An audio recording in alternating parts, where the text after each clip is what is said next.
दोस्तों, खाना काबा को लेकर लोग तरह तरह की बातें करते हैं। कोई कहता है कि काबा के अंदर हमारी देवताओं की मूर्ति छुपाकर रखी गई है, तो कोई कहता है कि काबा शरीफ के अंदर फलां चीज रखी गई है। इसलिए आज की इस वीडियो में हम आपको काबा शरीफ के अंदर की एक एक चीज के बारे में बताने वाले हैं, यानी कि काबा के अंदर में क्या रखा हुआ है उसके बारे में हम आपको पूरी जानकारी देने वाले हैं। इसलिए आज का यह वीडियो आप सभी के लिए बहुत खास है। आप इसको आखिर तक जरूर देखें और मेहरबानी करके इस वीडियो को आगे शेयर भी कर दें, ताकि और भी लोगों के पास यह वीडियो पहुंच जाए और वह भी जान सके कि काबा शरीफ के अंदर में क्या रखा हुआ है। तो चलिए दोस्तों, शुरू करते हैं। दोस्तों, इस दुनिया में कोई भी ऐसी जगह नहीं है जो काबा की तरह मुकद्दस और मरकजी हैसियत रखती हो। काबा सऊदी अरब के मक्का शहर में मौजूद है। रोजाना हजारों की तादाद में मुसलमान 2400 घंटे काबा का तवाफ करते हैं। दुनिया का हर मुसलमान काबा को अपना किबला तस्लीम करते हुए इसकी तरफ अपना मुंह करके रोजाना 5 वक्त की नमाज अदा करता है। और 1400 सालों से, यानी कि पैगंबर हजरत मोहम्मद सल्लल्लाहु अलैहि वसल्लम के द्वार से यह मामला लगातार जारी है। खानाए काबा के नाम से जाना जाने वाला छोटा चौकोर घर ऊंचाई में गगनचुंबी इमारतों को टक्कर तो नहीं दे सकता है, लेकिन इस रुए जमीन की सबसे पाक और सबसे मुकद्दस जगह है और इतिहास और इंसानों पर इसका एक बहुत गहरा असर है। काबा मुरब्बा शक्ल में एक बड़े कमरे की सूरत में नजर आता है। इसकी ऊंचाई 39 फीट 6 इंच यानी कि तकरीबन 15 मीटर है और इसका कुल आकार 627 वर्ग फीट में बना हुआ है।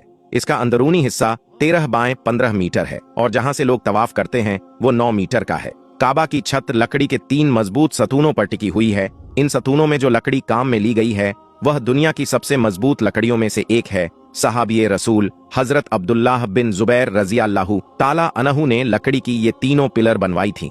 इनको 1350 साल गुजर चुके हैं।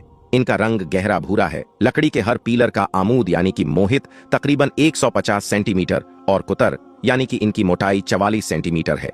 इनके दोनों तरफ काबा शरीफ की दीवारें बनी हुई हैं। काबा शरीफ में एक दरवाजा है। इसके ठीक सामने एक मेहराब है, यानी कि यह मेहराब उस जगह पर है जहां पर रसूल करीम सल्लल्लाहु अलैहि वसल्लम ने काबा के अंदर नमाज अदा करवाई थी। हजरत इब्ने उमर रजी अल्लाहु ताला अन्हु काबा के अंदर तशरीफ ले जाते तो दरवाजे से सीधे आगे की जानिब इतना चलते कि सामने वाली दीवार तकरीबन 3 हाथ रह जाती, तो वह दीवार की तरफ पुश्त और सामने वाली दीवार की तरफ अपना रुख करके नमाज अदा फरमाते। वह उसी जगह पर नमाज अदा फरमाते जहां पर रसूल करीम सल्लल्लाहु अलैहि वसल्लम ने नमाज अदा फरमाई थी, जैसा कि हजरत बिलाल रजी अल्लाहु ताला अन्हु ने उन्हें बताया था।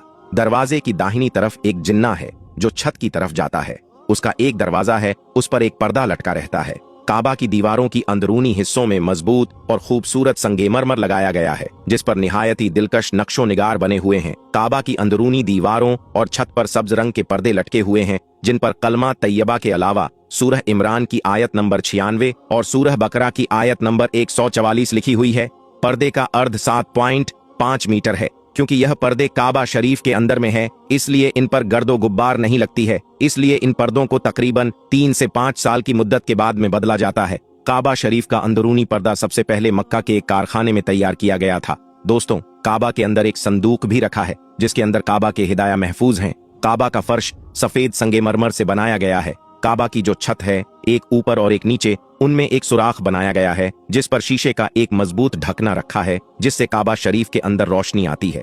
जब काबा को गुस्ल दिया जाता है या फिर गिलाफे काबा बदला जाता है तो यह ढकना उठा दिया जाता है। फिर खानाए काबा की अंदरूनी सीढ़ियों से चढ़कर और सुराग से गुजरकर छत पर जाया जाता है। 1397 हिजरी से पहले यह सीढ़ियां लकड़ी की हुआ करती थीं, लेकिन इसके बाद में इन लकड़ियों की सीढ़ियों को हटाकर उनकी जगह पर मजबूत एल्यूमिनियम की गोल सीढ़ियां बना दी गई, जिनकी तादाद 50 है। काबा शरीफ का दरवाजा पोपट की लकड़ी का बना हुआ है, जिस पर सोने की तख्तियां जड़ दी गई, जिनकी लागत 1 करोड़ 34 लाख रियाल है। 280 किलोग्राम सोना इस लागत के अलावा भी लगा हुआ है। यह काम शाह खालिद बिन अब्दुल्लाह की हिदायत पर 1 साल में मुकम्मल हुआ था। दोस्तों, काबा शरीफ का अंदरूनी परत संगमरमर का है और यह बहुत ज्यादा सफेद है।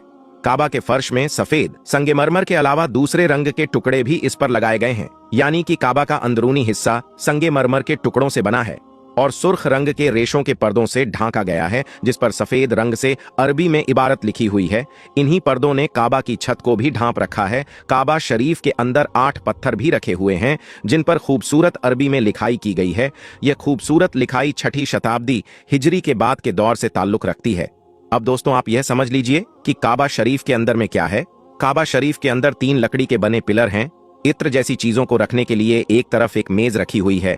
छत से लटकते हुए लालटेन की तरह के लैंप हैं। काबा शरीफ के अंदर की जगह इतनी है कि लगभग 50 लोग एक साथ बैठ सकते हैं। काबा शरीफ के अंदर कोई भी इलेक्ट्रिक लाइट नहीं लगी है और ना ही काबा शरीफ में कोई खिड़की बनी हुई है। सिर्फ काबा शरीफ का एक दरवाजा है जो सोने से बना हुआ है।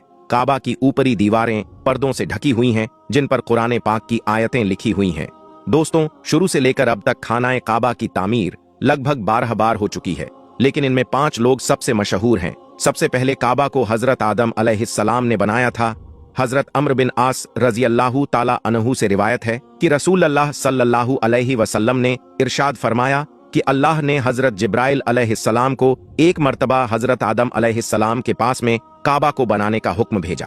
अल्लाह का हुक्म पाकर हजरत आदम अलैहिस्सलाम ने पहली बार खानाए काबा को तामीर किया। फिर अल्लाह का हुक्म हुआ कि इसका तवाफ करो। मगर इसके हजारों साल बाद जब नूह अलैहिस्सलाम के जमाने में भयंकर तूफान आया था जिसमें सब कुछ तहस नहस हो गया था, उस तूफान में काबा भी ढह गया था मगर काबा की नींव बाकी रही। फिर अल्लाह के हुक्म से दूसरी बार हजरत इब्राहिम अलैहिस्सलाम ने अपने बेटे इस्माइल अलैहिस्सलाम के साथ मिलकर काबा को फिर से तामीर किया। तीसरी बार अल्लाह के पैगंबर हजरत मोहम्मद सल्लल्लाहु अलैहि वसल्लम के दौर में कुरैश के लोगों ने मिलकर खाना काबा को तामीर किया। उस वक्त रसूल अल्लाह सल्लल्लाहु अलैहि वसल्लम की उम्र मुबारक 35 साल थी और अब भी नबूवत के ऐलान में भी 5 साल बाकी थे। उस वक्त तीसरी बार खानाए काबा को तामीर किया गया। हुआ यह कि उस वक्त खानाए काबा को बने काफी अरसा बीत चुका था। काबा की दीवारों में दरार आ गई थी। बारिश की वजह से पानी काबा के अंदर भर जाता था। यह देखकर उस वक्त कबीलाए कुरैश के तमाम सरदारों ने यह फैसला किया कि मौजूदा काबा को शहीद करके फिर से एक नई इमारत बना दी जाए। उस वक्त अब्बू अम्र वाहब मखदूमी खड़े हुए और कुरैश के लोगों से कहा, देखो, तुम काबा की तामीर तो कर रहे हो, मगर काबा को बनाने में जो भी पैसा खर्च किया जाए वह सिर्फ और सिर्फ हलाल के पैसे हो, यानी कि कोई सूद या जिना से कमाए हुए पैसे इनमें शामिल ना हो, क्योंकि अल्लाह पाक है और अल्लाह पाकी को ही पसंद करता है और काबा को बनाने में कोई महरूम ना रह जाए।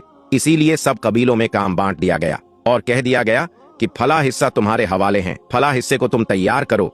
उसके बाद जब पुरानी इमारत गिराने का वक्त आया तो इसके लिए कोई भी तैयार ना हुआ। किसी की भी हिम्मत ना हुई कि वह आकर काबा को गिरा दे। फिर वलीद बिन मुगीरा एक फावड़ा लेकर खड़े हुए और अल्लाह से कहा, ऐ अल्लाह, हम सिर्फ खैर और भलाई की नियत रखते हैं। यह कहने के बाद हजरे अस्वद की तरफ से, यानी कि काले पत्थर की तरफ से गिराना शुरू कर दिया। यह देखकर मक्का वालों ने कहा कि रात भर इंतजार करो, अगर वलीद पर कोई आसमानी बला या मुसीबत नाजिल होती है तो फिर हम खाना काबा को वैसा ही वापस कर देंगे, और अगर नहीं होती है तो फिर हम वलीद का साथ देकर काबा को नए सिरे से तामीर